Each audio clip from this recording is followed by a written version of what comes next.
अब हमारे मुल्क में कॉकलियर इम्प्लांट भी आम होता जा रहा है।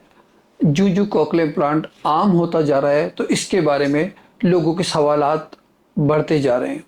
लोग कॉकलियर इम्प्लांट के बारे में बहुत ज़्यादा नहीं जानते।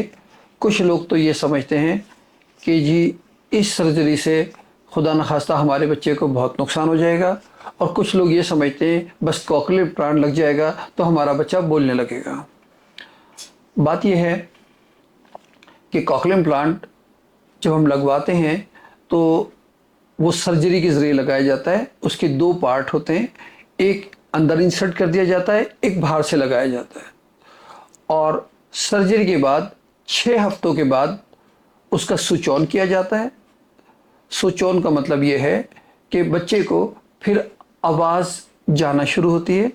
शुरू में बच्चे को सॉफ्ट आवाज़ दी जाती है कि बच्चा आवाज़ से खौफज़दा ना हो, और फिर ग्रेजुअली उसकी मैपिंग की जाती है और बच्चे की आहिस्ता आहिस्ता आवाज़ बढ़ाई जाती है, और फिर बच्चे की स्पीच थेरेपी शुरू करवाई जाती है।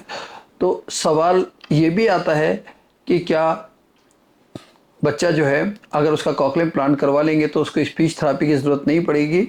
नहीं, बच्चे को वही सारी चीज़ें इस्तेमाल करनी होंगी, स्पीच थेरेपी भी, कारी साहब से भी और दीगर। लेकिन कॉकलियर इम्प्लांट जो है वो एक महंगी और सेंसिटिव डिवाइस है।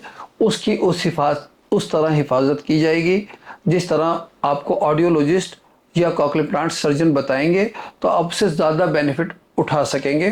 कॉकलियर इम्प्लांट जो है ये ख्याल रहे कि ये एक महंगी डिवाइस है, ये बार बार नहीं लगाई जा सकती, तो उसकी हिफाजत।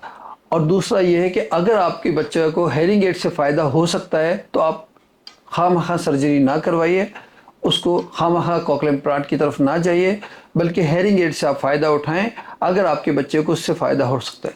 बहुत शुक्रिया।